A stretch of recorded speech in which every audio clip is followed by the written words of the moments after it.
When I left Peru, I was 9 years old, and we just left behind basically everything we knew. We left our family, we left the home that we had.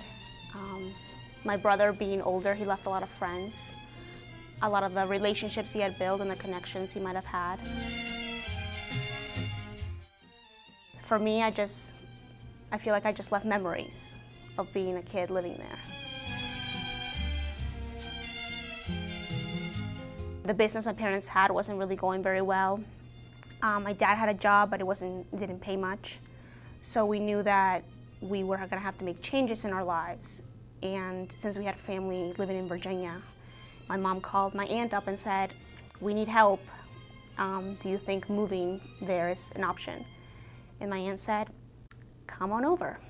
So we did.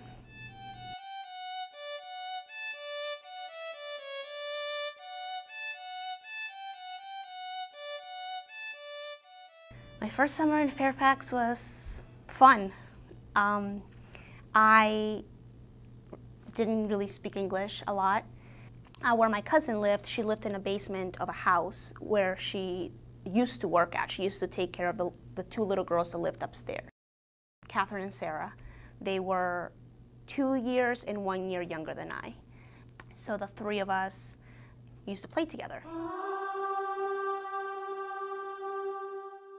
You know, with me being new in the country, they knew I didn't speak English, so they tried their best to try to communicate with me.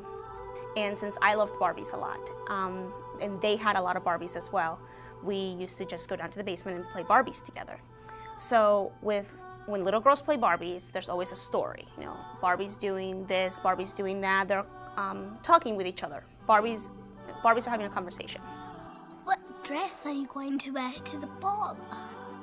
So with Catherine, Sarah, and I, it was a big task to try to figure out what their Barbie was saying, and for them to try to figure out what my Barbie was saying. Yo voy a jugar en bicicleta. So while it was fun, it was also sometimes frustrating for me to make my Barbie express what she was going to do within the game. No, silly. What dress are you going to wear to the ball? So just by saying certain words, they kind of had an idea of, oh, this is what her Barbie's doing. And if I didn't know a word in English, I would sometimes just say it in Spanish. And then that way they learned a new word in Spanish too. So with our two languages and our efforts, we each learned from each other. And by the end of the summer, we knew what Barbie was doing all the time.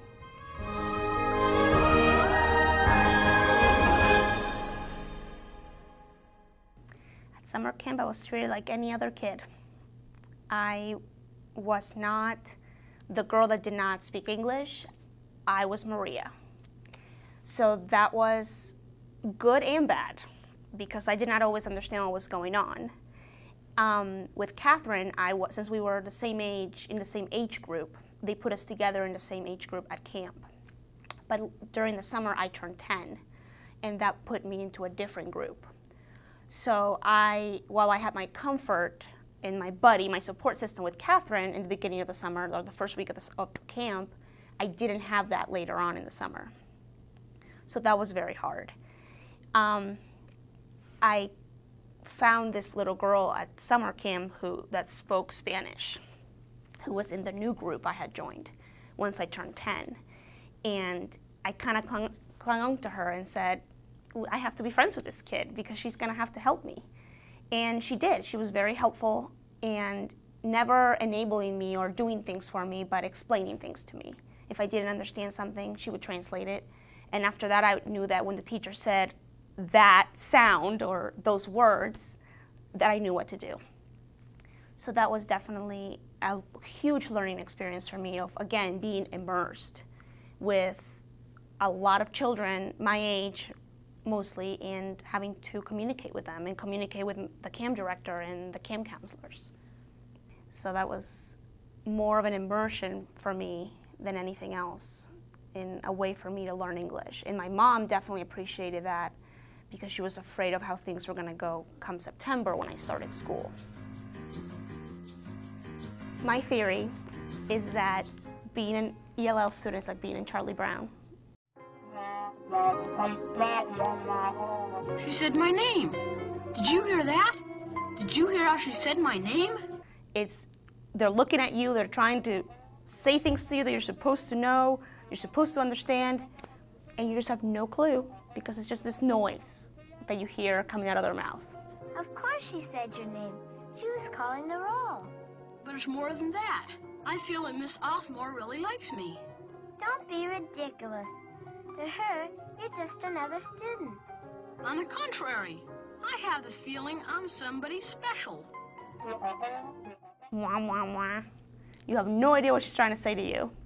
And that's exactly what I felt for a very long time when I first came here. I had Miss Watkins as my 4th grade teacher. I was not ready for school. I was scared to death. I cried the first day of school.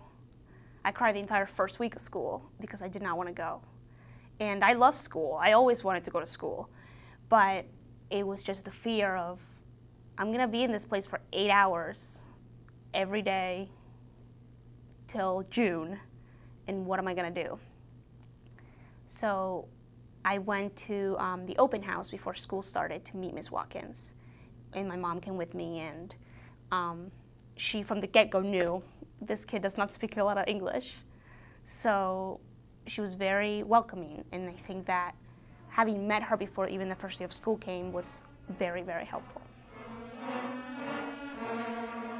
So I was in ESL all of 4th grade, and by halfway through 3rd quarter of 5th grade, I just didn't want to be there anymore.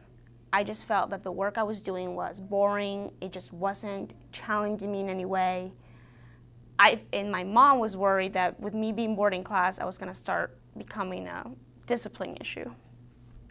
So I told my mom, I don't want to be in ESL anymore. I want to be in the regular class with my friends, because I had friends who were American kids who didn't speak Spanish, who weren't in ESL, and I wanted to be all day with them, not be pulled out and not, in a way, feel inferior when I knew that I could do the work they were doing in the regular classroom. So my mom said, well, you need to talk to Miss Curry. Miss Curry was my ESL teacher. And my mom, not really knowing a lot of English, she couldn't do it for me. So I got up the courage and went to Miss Curry and said, I would like to stay in my regular class. And so she and Miss Watkins talked about it, and they decided that at the end of the 3rd quarter, I would just stay in Miss Watkins' class the entire day.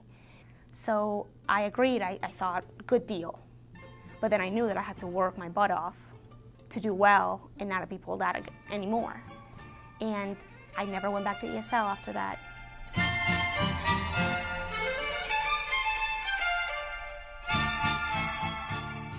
My older brother, he was 18 at the time.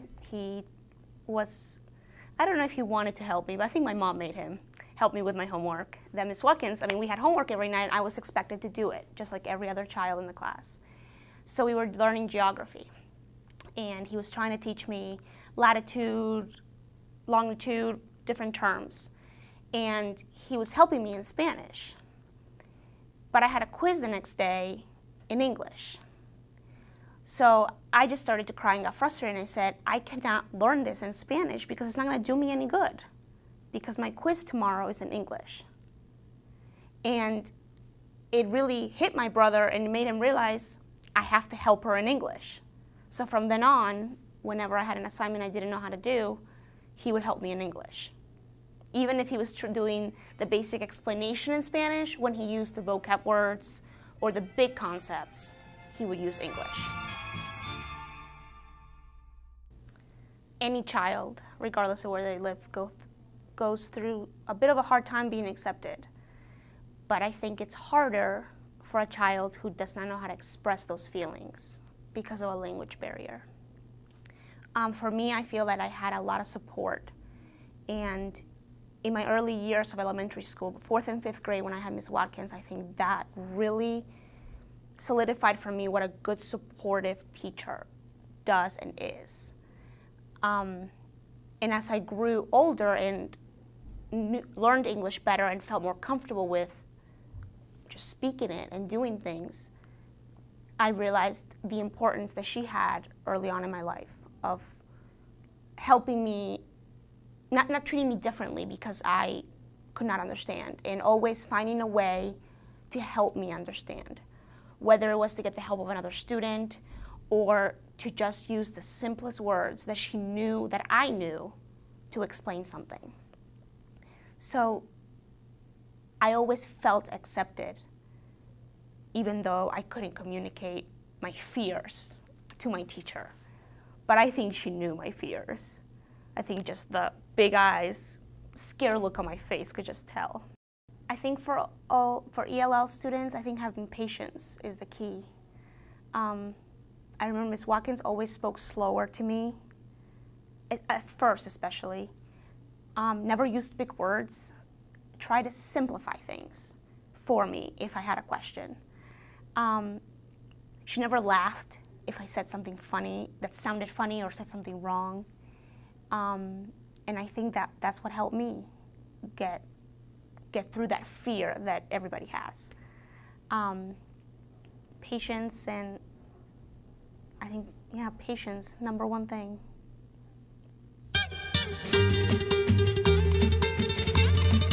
Reaching out to the parents, I think it's important too. Oftentimes, ELL kids, their parents don't always speak English. But even if there's that communication barrier, I think reaching out to the parents and showing them that you care about their child and their progress, I think is important. And I think the parent, in a way, can also be a support system for the teacher, in maybe with the help of an interpreter, or if the parent speaks decent English and can express those feelings, helping their child communicate with their teacher about the concerns they may have, or things they are noticing in their child that may be affecting them in school and in their progress of being in ELL and eventually getting out of it because they've mastered English. So I think just a teamwork effort is the best thing teachers can do. I think my big success was knowing that I had people that believed in me. Not just my parents or my brother, but my teachers. I think that it's important for teachers to have faith in every student, regardless of where they come from, regardless of how many languages they speak, regardless of their learning abilities. And I think that is the most crucial thing.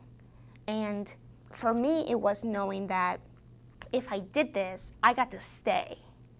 And my teacher never cut me any slack. She expected the same amount of work as she did from everybody else. But I also knew that if I needed help, I needed to speak up.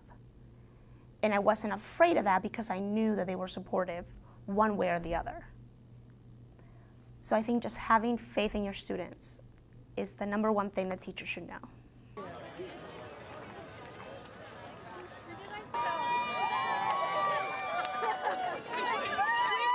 In May of 2009, I will graduate with my master's in social work from KU, and I hope to work with families, children and families. I think that being bilingual is something that makes me stand out, and I think that as a social worker, I can help a lot more people than I would if I didn't speak Spanish. My husband is a first lieutenant in the U.S. Army. He and I went to high school together at Robinson Secondary in Fairfax, Virginia. And he just returned from a 15-month deployment in Iraq. And he's very adamant of learning Spanish, and if we have children someday, making sure that they're bilingual and that they carry on a lot of the Peruvian traditions that my family and I still carry on, and making sure that our children grow up in two cultures.